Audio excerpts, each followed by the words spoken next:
Pueden, hermanos, tomar sus lugares, pueden sentarse.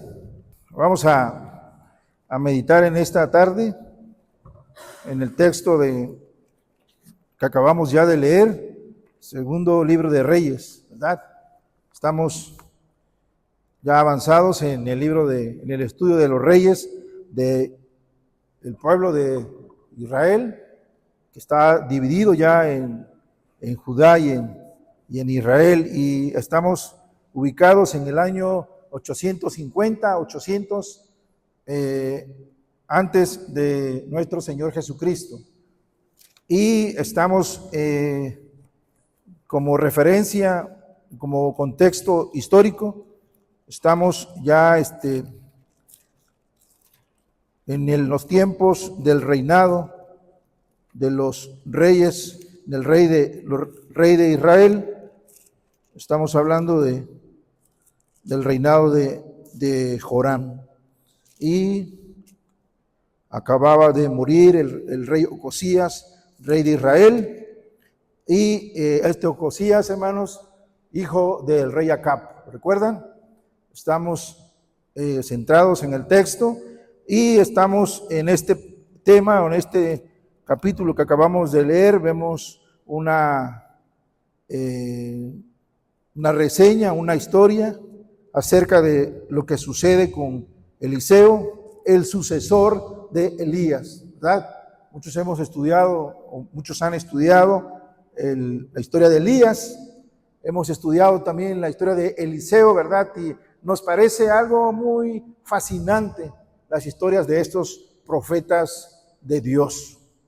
Y hermanos, en estos capítulos, en estos versos que estamos ya meditando, vemos que ya está Eliseo siendo el discípulo de Elías, ¿verdad? Él está en un discipulado verdadero, en un discipulado completamente bíblico, un discipulado radical, ¿verdad? Un discipulado que demanda tiempo, demanda esfuerzo y demanda que ellos puedan estar en una convivencia de entrenamiento. ¿Sí es necesario el entrenamiento en la vida cristiana, en el discipulado cristiano? Claro que sí, hermanos, es necesario, porque lo que queremos es capacitar, es preparar, entrenarnos. ¿Para qué, hermanos? Para que hagamos un buen trabajo en el reino, para que podamos ser de bendición en el reino, para que podamos servir en el reino y no seamos, como lo hemos dicho aquí, piedra de tropiezo en el reino. No queremos que nos estemos cruzando en nuestras actividades, en los planes que tenemos como iglesia, como reino, para la gloria y honra del Señor, de tal manera que estemos estorbando, otros repitiendo cosas que ya se está haciendo y algunos no haciendo que el reino avance. Y ese no es el propósito del reino. Por eso es necesario el entrenamiento. La escuela de entrenamiento, de discipulado es importante. Es muy importante que no lo perdamos de vista, y en la medida en que nosotros estemos produciendo discípulos, el Señor se va a encargar de dar visión a esos discípulos. Cada uno de nosotros hemos sido llamados para un propósito en especial en el reino. Entonces, por lo tanto, hermanos, Dios nos va a plantear a cada uno su visión, dependiendo del tiempo que nosotros pasemos con Dios en este discipulado. Y hermanos, estamos viendo aquí a Eliseo.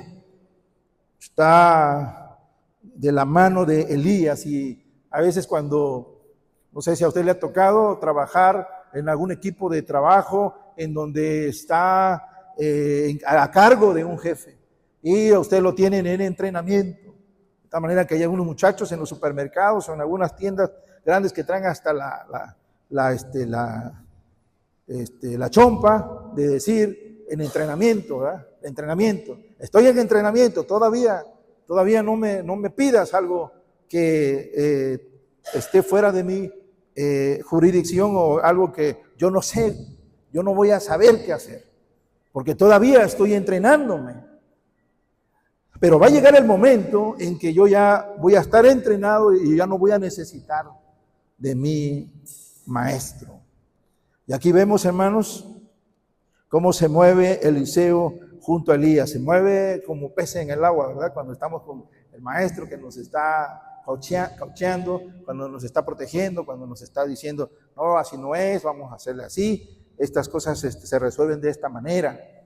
Y, hermanos, está aquí Eliseo, pero algo está a punto de suceder, ¿verdad? El texto lo está proclamando y lo va a empezar a desmenuzar. Está sucediendo que Elías va a ser arrebatado, hermanos, al cielo.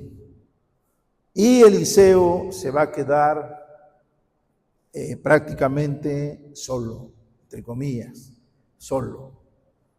Y esto es lo que dice el verso 1. Aconteció que cuando quiso Jehová alzar a Elías en un torbellino al cielo, Elías venía con Eliseo de Gilgal. Estaba sucediendo esto en una situación en donde ellos estaban encaminados en un recorrido que tenían que hacer por el trabajo el trabajo profético que ellos realizaban, y estaban encaminados yendo hacia Gilgal, ¿verdad? Y cada una de estas situaciones, hermanos, tienen un conocimiento, un concepto espiritual. Y dijo Elías a Eliseo: quédate ahora aquí, porque Jehová me ha enviado a Betel. Y Eliseo dijo: vive Jehová y vive tu alma, que no te dejaré.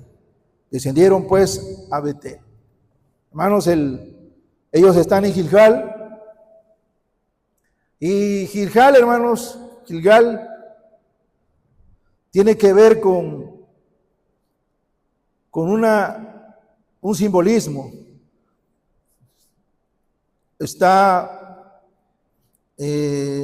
Estamos haciendo referencia en Josué capítulo 5, verso 9, lo voy a leer rápidamente. Josué capítulo 5, verso 9, dice Dios en su palabra: y Jehová dijo a Josué: hoy he quitado de vosotros el oprobio de Egipto. ¿Qué significa el oprobio de Egipto, hermanos? Hoy he quitado el oprobio de Egipto, por lo cual el nombre de aquel lugar fue llamado Gilgal hasta hoy. ¿Qué significa el oprobio de Egipto? Que ellos eran esclavos o fueron esclavos en Egipto. Y esa mentalidad de esclavitud del Señor, en este momento Él se las está cambiando, se las está quitando. Ya no son más esclavos. Ya no piensen como esclavos del pecado. Ya el pecado no se ha de enseñorear sobre ustedes. Por lo tanto, este lugar será llamado Gilgal, que significa rodar, quitar, caer de su vida, de su pueblo, de su cuerpo. Este lugar es llamado Gilgal hasta hoy. Y el recorrido que ellos están haciendo, en este recorrido espiritual, hermanos, que ellos están haciendo, el primer lugar por donde ellos pasan es Gilgal, y está simbolizando, hermanos, de que Eliseo tiene que cambiar su mentalidad. Esa mentalidad de que no la voy a hacer, de que no sé cómo enseñar, no sé cómo predicar, no sé cómo transmitir mis conocimientos, transmitir la información que yo pueda tener, porque Dios me ha enseñado muchas cosas, pero ahora no sé cómo enseñarla a otros. Y tengo miedo de hablar del qué dirán, tengo miedo de que la gente me señale, tengo miedo de que me digan o que me señalen mi pasado. Por eso tenemos que pasar por Gilgal.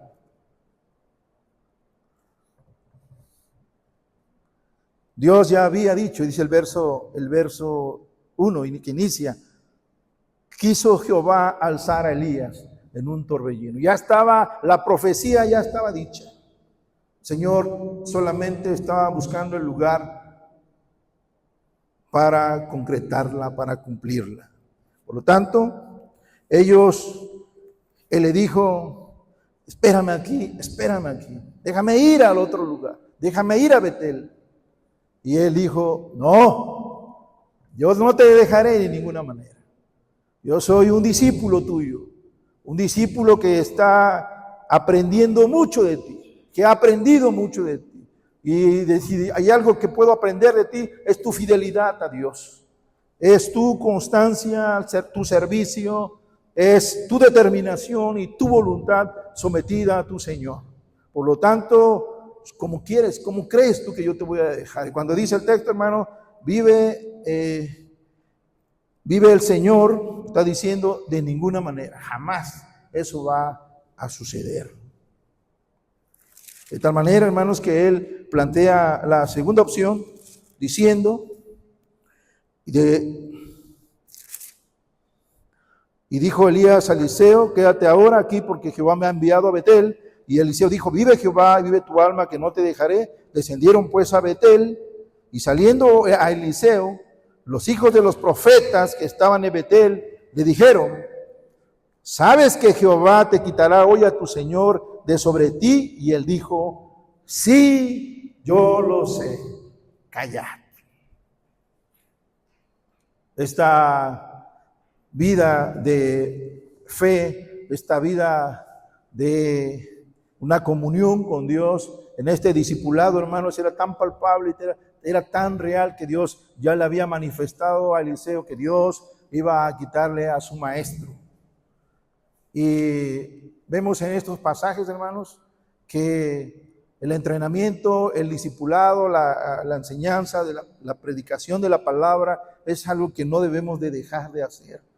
Debemos de entrenar a los muchachos, debemos de entrenar a los jóvenes, debemos de prepararlos para que ellos estén haciendo la función de ser esos profetas enviados por Dios para predicar su palabra. Y aquí hay jóvenes, aquí hay en este texto, hermanos, vemos que hay hijos de los profetas que están ellos también recibiendo profecía de parte de Dios y ellos ya saben lo que Dios va a hacer.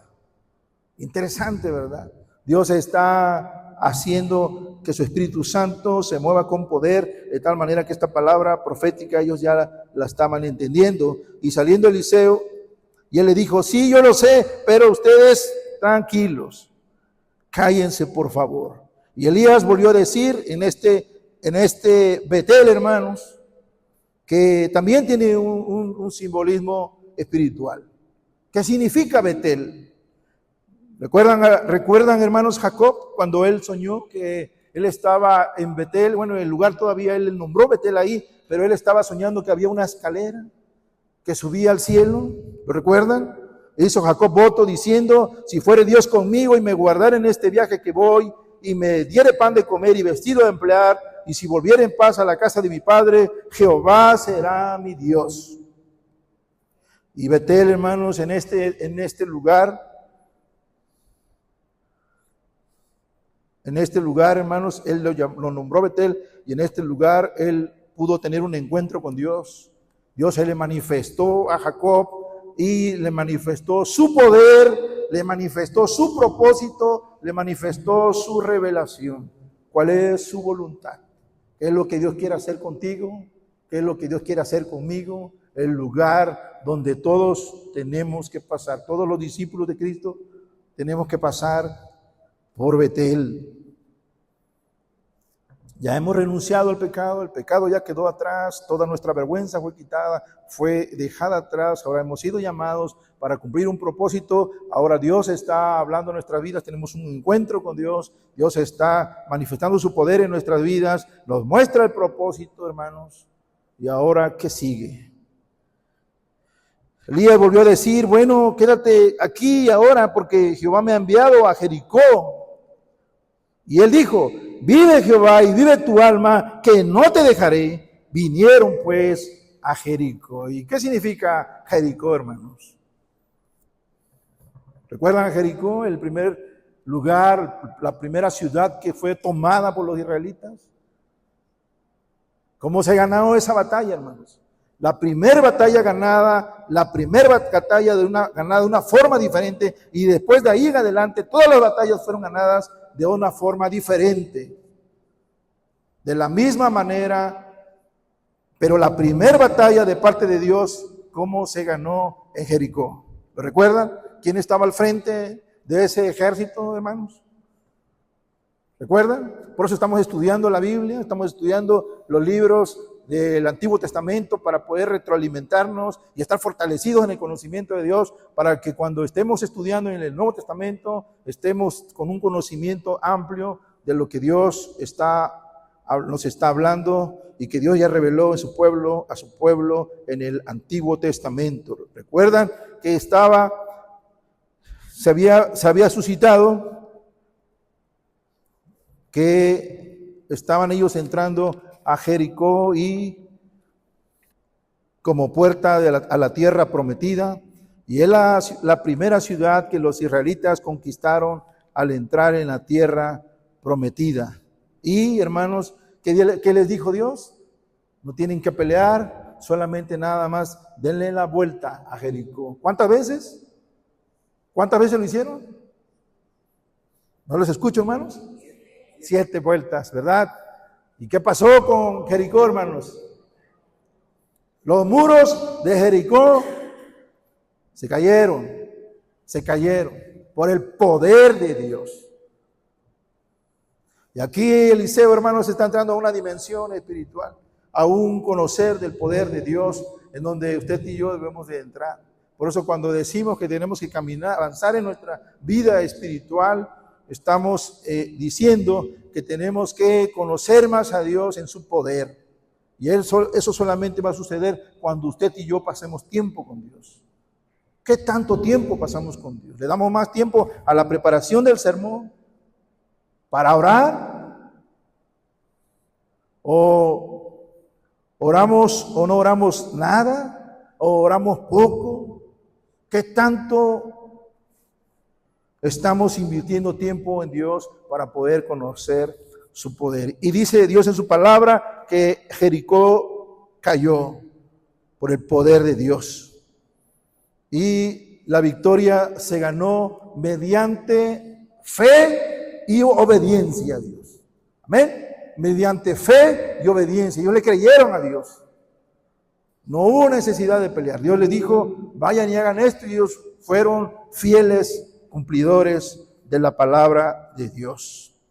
Por eso dice el verso, se acercaron a Eliseo los hijos de los profetas que estaban en Jericó y le dijeron, ¿sabes que Jehová te quitará hoy a tu señor de sobre ti? Y él respondió, sí, yo lo sé, callad. Imagínense, hermanos, esta situación. Él ya estaba dándose cuenta que su Señor, su Padre, como él lo veía, su Maestro, estaba ya a punto de abandonarlo. Y él sabía que ese día ese momento se estaba acercando ya. Y había en su corazón, hermanos, una situación en donde él decía, yo quisiera que él se quedara más tiempo conmigo, porque yo lo necesito aquí. Porque está el rey, los reyes de Israel, hombres perversos. Y está un pueblo que no adora a Dios. Un pueblo que está bajo los pies de Baal y está de continua rebeldía en contra de Dios. Como que esta situación sí me está gustando, pero no estoy queriendo que llegue tan pronto como va a suceder. Por lo tanto, Elías le dijo, te ruego que te quedes aquí porque Jehová me ha enviado al Jordán. Ahora, hermanos, te ruego que te quedes aquí porque Jehová me ha enviado al Jordán. Y él dijo, vive Jehová y vive tu alma, que no te dejaré. Fueron pues ambos. Y vinieron 50 varones de los hijos de los profetas y se pararon delante a lo lejos, y ellos dos se pararon junto al Jordán. Otra vez, varones, jóvenes, hombres de Dios, hijos de los profetas, entrenados, capacitados para la predicación del evangelio, para poder ser profetas de Dios, porque los tiempos lo estaban requiriendo. Y aquí había varios hombres de Dios, hermanos, que Dios quiere levantar para llevar a cabo sus propósitos. Y vinieron 50 varones, y tomando entonces Elías su manto, lo dobló y golpeó las aguas del Jordán. ¿Recuerdan el Jordán? ¿Qué significa el Jordán para el pueblo de Israel? Representa un punto de transición, simboliza el paso hacia la libertad en Cristo, hacia la renovación espiritual, hacia el creerle a Dios para vivir esa vida nueva, esa vida abundante, y es entrar a la tierra prometida después de haber pasado el Jordán, es poder vivir en una dependencia completa y total del Señor. En el Antiguo Testamento, en el Nuevo Testamento, el Jordán marca el inicio del ministerio de nuestro Señor Jesucristo y inicia su misión. Por eso en el verso 7 dice, y vinieron y tomaron el verso 8, y tomaron entonces Elías su manto, lo dobló y golpeó las aguas, las cuales se apartaron al uno y al otro lado, y pasaron ambos por lo seco. Estos 50 varones jóvenes que estaban entrenados para el ministerio profético, hombres que habían entendido su propósito y que deseaban capacitarse, ellos iban de lejos, siguiendo de lejos a los profetas, a los mayores que ellos, a los que ellos habían visto que Dios estaba manifestando en poder y en autoridad, los iban siguiendo de lejos para ver qué iba a suceder con ellos. Deseaban capacitarse para el servicio a Dios, por lo tanto los seguían de lejos. Y tomó Elías su manto y lo enrolló y golpeó las aguas, y las aguas se dividieron y cruzaron ellos dos por tierra seca. Y aquí, hermanos, vemos un acontecer que Dios hizo a través de la vida de Elías, a través de la vida de Eliseo, que Dios hizo también a través de la vida de Josué y que Dios hizo también en la vida de Moisés. ¿Lo recuerdan? Ellos también cruzaron el Jordán. Porque el Jordán, hermanos, significa recibir la tierra prometida, hacerla nuestra. El Señor ya nos lo ha dado. El Señor ya nos lo ha entregado, ahora asumimos esa responsabilidad de tal manera que podemos, hermanos, entender que Dios ha ganado las batallas. Lo único que tenemos que hacer es creerle a Dios. Cruzaron por tierra seca. Y al pasar en seco, hermanos, estaba simbolizando, y es una representación del poder de Dios en medio de su pueblo. ¿Para qué, hermanos? Para superar cualquier obstáculo. No hay obstáculo para el pueblo de Dios cuando tiene fe y cuando obedece a Dios. ¿Está el Jordán? Ok, está el Jordán. Ok, adelante. Saca tu manto, golpea el Jordán se abre en dos, caminemos y avancemos porque Dios está con nosotros. Qué hermoso, ¿verdad? Eso es creerle a Dios. ¿Hay obstáculos para el pueblo de Dios? ¿Qué tanto nos hemos derramado en el corazón de Dios? ¿Qué tanto, hermanos, le hemos creído a Dios? ¿Qué tanto, hermanos, hemos confiado plenamente en Dios? ¿O será que hemos dejado ya de confiar en Dios de tal manera que nuestra fe ha menguado en vez de ir creciendo continuamente? Ya no tenemos la misma cantidad de fe, el mismo % de fe que teníamos antes.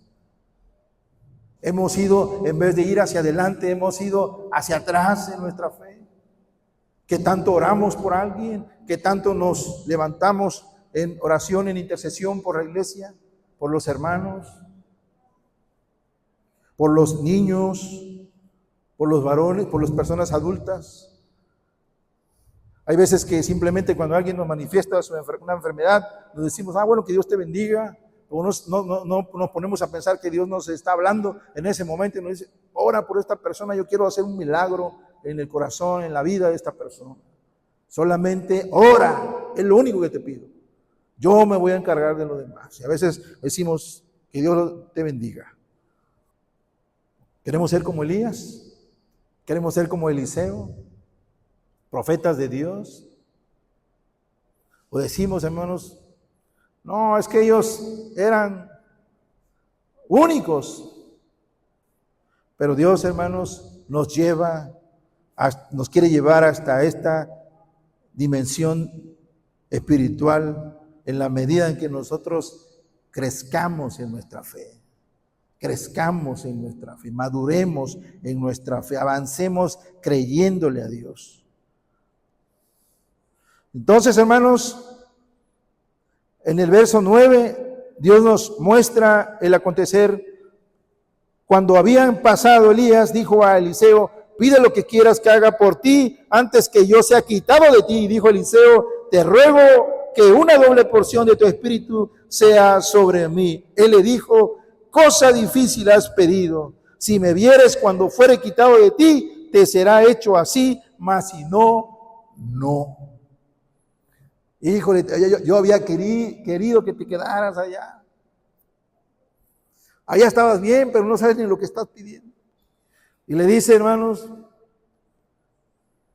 de tanto insistir, llegó el momento en que ya estaba en el punto en que Dios ya había decidido que él se lo tenía que llevar, y le dijo, bueno, tu insistencia, tu fidelidad, tu voluntad y tu determinación tienen una recompensa.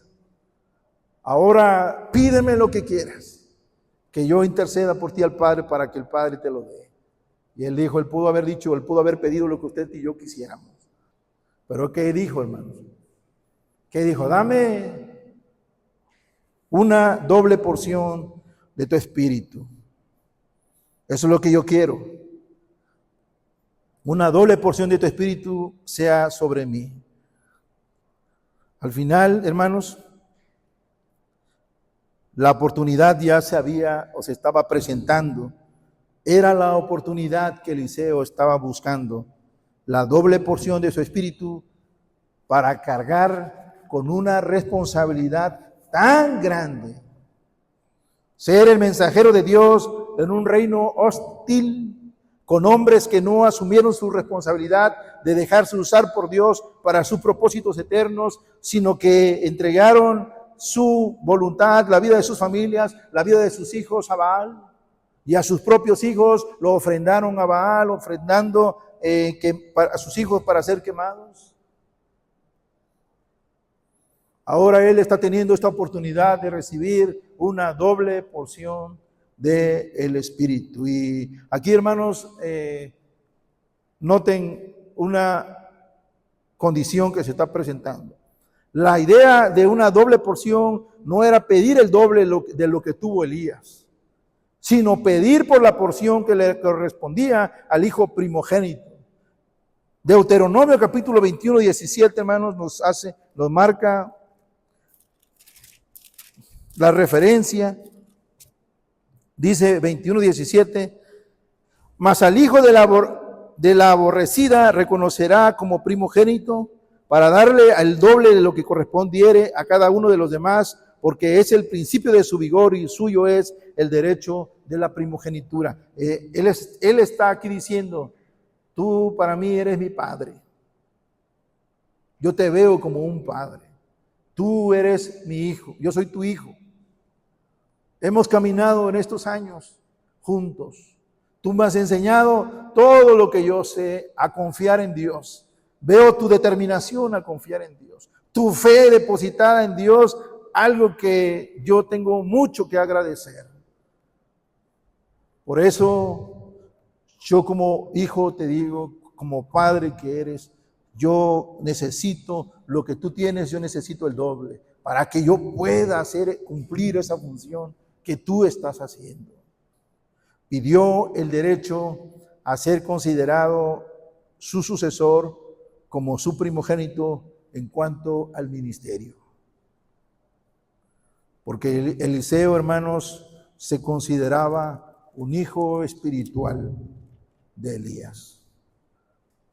Y el Señor ya había determinado en Primera de Reyes capítulo 19, verso 19, que Eliseo iba a ser designado el sucesor de Elías, capítulos antes en Primera de Reyes.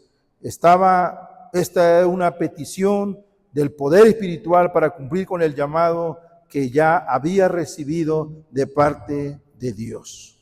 En el verso 10 dice Dios en su palabra: Él le dijo cosa difícil, y aconteció que yendo ellos y hablando, he aquí un carro de fuego con caballos de fuego, apartó a los dos, y Elías subió al cielo en un torbellino.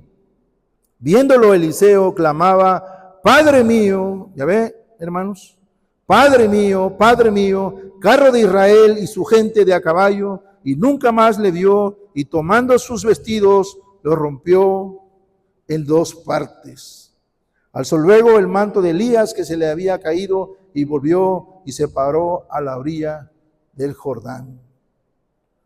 Elías, hermanos, fue llevado al cielo en un torbellino.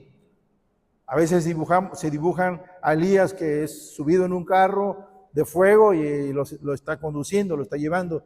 Pero la palabra, el texto dice que realmente fue llevado al cielo en un torbellino, y vieron esta visión de los carros de fuego.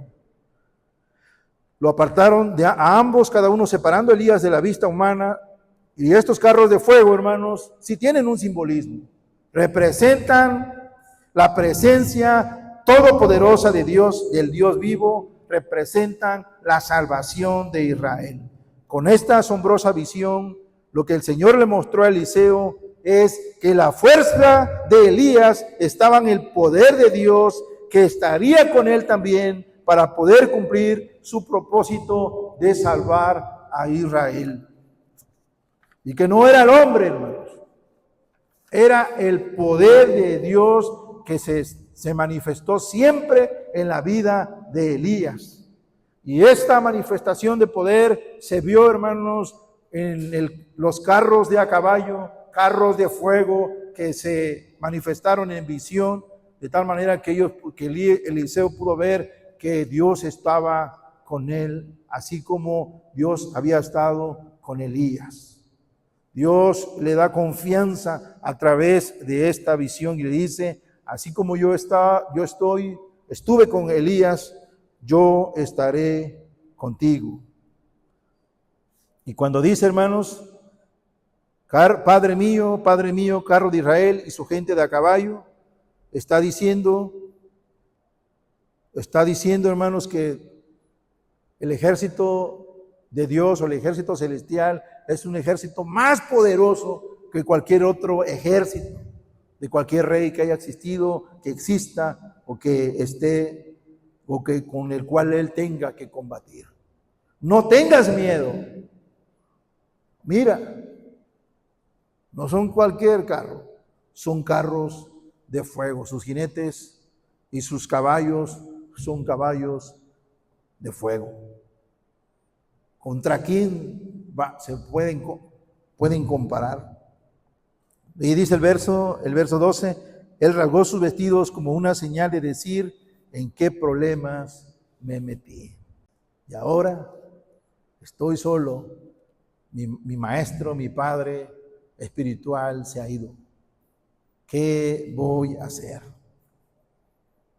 De manera, hermanos, que dice el verso 14, alzó el manto de Elías que había caído sobre él, y volvió y se quedó de pie a orilla del Jordán, y tomando el manto de Elías, golpeó las aguas y dijo: ¿dónde está Jehová, el Dios de Elías? Y así que hubo golpeado del mismo modo las aguas, se apartaron a uno y al otro lado, y pasó Eliseo. Decidió probar con el manto que Elías, que le había caído al subir, y golpeó el Jordán con el manto y diciendo: ¿dónde está el Dios de Elías? Y lo que realmente estaba sucediendo era que Eliseo estaba diciendo: ¿dónde está el Dios de poder que se manifestó a Elías? contestando en el monte Carmelo con fuego ante los profetas de Baal? ¿Dónde está el Dios de Elías que resucitó al hijo de la viuda? ¿Dónde está el Dios de Elías que hizo llover en tiempos de sequía? ¿Dónde está ese Dios poderoso? Él está aquí conmigo. Y yo me voy a dar cuenta de eso cuando yo toque el río, y ahí voy a ver si ese Dios está conmigo. Y dice Dios en su palabra, y al golpear con su manto, el Jordán se abrió. Entonces se dio cuenta que Dios estaba con él, también así como estuvo con Elías, para asumir esa responsabilidad tan grande de ser el profeta de Israel y de anunciar al pueblo su pecado. No está usted solo, hermano. Dios está con usted, Dios va de su lado, Dios lo alienta, Dios lo fortalece, Dios lo anima. Lo único que tiene que hacer es obedecerle a Dios. Si Dios le da la tarea, la encomienda de predicar su palabra, de enseñar su palabra, de hacer lo que Dios le manda, no está usted solo. Dios está con usted. Porque Dios lo entrena, Dios lo capacita, hermanos, pero Dios también lo envía. Y va él adelante. Viendo los hijos, el verso 15, de los profetas que estaban en Jericó al otro lado, dijeron: el espíritu de Elías reposó sobre Eliseo, y vinieron a recibirle y se postraron delante de él. Y lo vieron los hijos de los profetas, hermanos, de tal manera que la sucesión de Elías fue evidente sobre la vida de Eliseo, y ellos pudieron reconocer que Dios así lo había determinado. Por lo tanto, ellos respetaron al nuevo profeta de Dios, y no hubo necesidad de que él solicitara el respeto. Ellos veían el poder de Dios en la vida de Eliseo. Cuando usted y yo, hermanos, estamos cumpliendo con la comisión, con la misión, y estamos dándole la gloria a Dios y creyéndole a Dios por fe, usted y yo, hermanos, vamos a estar convencidos que a esto Dios nos ha llamado. Verso 16 dice: y dijeron: he aquí, hay con tus siervos 50 varones fuertes, vayan ahora y busquen a tu Señor, quizás lo ha levantado el Espíritu de Jehová y lo ha hecho en algún monte o en algún valle. Y él les dijo: no enviéis. ¿Por qué, hermanos? Porque él estaba convencido de que Dios ya se lo había llevado. Sin embargo, los hijos de los profetas estaban insistiendo porque ellos querían asegurarse de que realmente no se había perdido, no se había extraviado, no estaba, que ya no estaba realmente con ellos. Y fueron tan insistentes que obligaron prácticamente a pensar a Elías, a Eliseo, de tal manera que Eliseo dijo: bueno, vayan y búsquenlo. Ellos fueron, hermanos, y los buscaron y regresaron a verlo en Jericó. Y él les dijo, cuando dice el verso 18, y cuando volvieron a Eliseo, que se había quedado en Jericó, les dijo: ¿no os dije yo que no fueseis? Esto fue una confirmación de lo que Eliseo sabía, que su padre espiritual había sido llevado al cielo y que no había sido transportado, dejado, abandonado en alguna parte del bosque o del camino. Ellos fueron a confirmar que efectivamente había desaparecido lo que Eliseo ya sabía. El verso 19, hermanos. Aquí vemos una manifestación del poder de Dios a través de la vida de Eliseo, un milagro que Dios hizo y que obró a través de la vida de Eliseo. La gente de la ciudad de Jericó le plantea un problema. Dijeron los hombres de la ciudad, dice verso 19: mira, te ruego de la situación, como buena ciudad, como ciudad la ciudad es buena, como mi Señor ve, y las aguas malas, y la tierra es estéril. Entonces él, hermanos, como buen siervo del Señor, que no está nada más preocupado o ocupado en la parte de predicar la palabra solamente, sino que hay necesidades espirituales, hay necesidades físicas también. Y hay una necesidad física que quizás para él no era importante, porque a él no le afectaba, porque él venía de otro lado, pero que en ese momento la ciudad, el pueblo estaba manifestando que tenían un problema, y entonces ellos dijeron, y él les dijo: le plantearon el problema, yo le dijo, vamos a pedir a Dios para que Dios lleve a cabo su propósito. Vemos el obrar de este hombre de Dios, hermanos. El carácter, un carácter conforme al corazón de Cristo. Está preocupado por un pueblo, por una necesidad que a él no le compete, pero que sabe, hermanos, que es una necesidad que va a traer repercusiones en la vida de las personas. Y quedaron, dice el verso 22, a nada las aguas hasta el día de hoy, según la palabra de Eliseo que se había dicho. Él echó la sal y dijo, así ha dicho Jehová, yo sané estas aguas y no habrá más en ellas muertes ni enfermedad. Dios manifiesta su amor en cosas importantes para las personas. Ellos necesitan una solución a un problema de salud y de prioridad física, y Dios no reparó en ayudarlos. Las cosas que parecían insignificantes para muchos no lo son para Dios, porque el Señor está interesado en las necesidades de las personas. Él sanó el agua y también sanó su tierra. Un milagro más del poder de Dios a través de su siervo que estaba interesado en ellos. El verso 23 y 25, hermanos, dice que después subió de allí a Betel y subiendo por el camino salieron unos muchachos de la ciudad y se burlaban de él diciendo, calvo, sube, y mirando él atrás los vio y los maldijo en el nombre de Jehová y salieron los dos osos del monte y despedazaron de ellos a 42 muchachos. De ahí fue al monte Carmelo y de allí volvió a Samaria. Una compasión que se manifiesta después, ¿en qué, hermano? En un celo por las cosas de Dios. Estos muchachos, hermanos, no eran niños. Dice el comentarista bíblico que eran jóvenes mayores de 20 años y estaban en Betel, una ciudad pagana de adoración al dios Baal. Y lo que estaban diciendo, hermanos, escuchen, es lo siguiente: sube al cielo, calvo. Así como viste que Elías subió al cielo, a ver, sube tú también. Tú que has dicho que Elías ha sido tu maestro, pues a ver, sube también, así como has visto y has manifestado, que el Espíritu también te tome a ti para que no nos molestes, así como lo hacía Elías con nosotros. Eliseo los vio burlarse de su ministerio, los vio burlarse de él, los vio burlarse de Dios. Y entonces produjo, hermanos, pronunció palabras de maldición sobre ellos, de tal manera que los dejó en las manos de Dios. Y, hermanos, Dios no se queda con nada. De tal manera que dice el texto, envió 2 osos y despedazaron a los 42 jóvenes por burlarse de Dios. De Dios nadie se burla, jóvenes.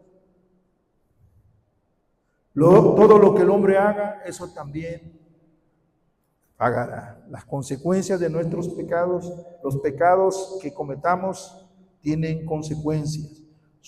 Dios envió estos 2 osos porque al burlarse de Dios se estaban burlando de él y los dejó en las manos de Dios, actuando en consecuencia para poderle darles una lección de respeto a todo el pueblo, de que con Dios no se juega, porque de Dios nadie se burla.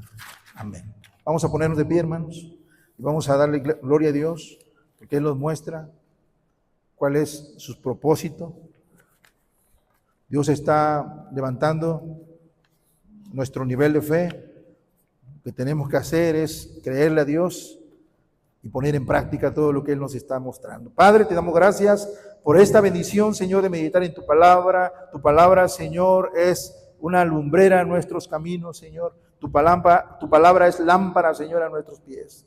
Tu palabra, Señor eterno, es el martillo que rompe la piedra dura del corazón. Señor, tu palabra es viva, es eficaz, y tu palabra es más cortante que toda espada de 2 filos. Señor, vivifícanos conforme a tu palabra. Aliéntanos, Señor, conforme a tu palabra. Danos, Señor, sabiduría de acuerdo a tu palabra, para que podamos traer a nuestros días continuamente, Señor, una vida de bendición, Señor, una vida de fe, Padre Celestial. Una vida, Señor, que esté enfocada, Señor, consciente y totalmente en el propósito al cual tú nos has llamado, Padre. Te damos gracias, Padre bendito, porque tú nos hablas y nos recuerdas cuál es nuestro propósito, cuál es nuestra responsabilidad, bendito Dios. En el discipulado bíblico tenemos una responsabilidad. En el entrenamiento, Señor, a otros tenemos una responsabilidad y lo queremos hacer, Señor, para gloria y honra de tu santo nombre. Solamente te pedimos, Señor, que nos llenes con tu poder, Señor eterno, porque sabemos, bendito Dios, que así como estuviste con Elías y con Eliseo, has de estar con nosotros todos los días, hasta que tú vengas por tu pueblo. Te damos gracias y honramos tu nombre, Señor, en el nombre todopoderoso de Jesucristo, tu Hijo, nuestro Señor y Salvador. Amén y amén. Que el Señor les bendiga, hermanos.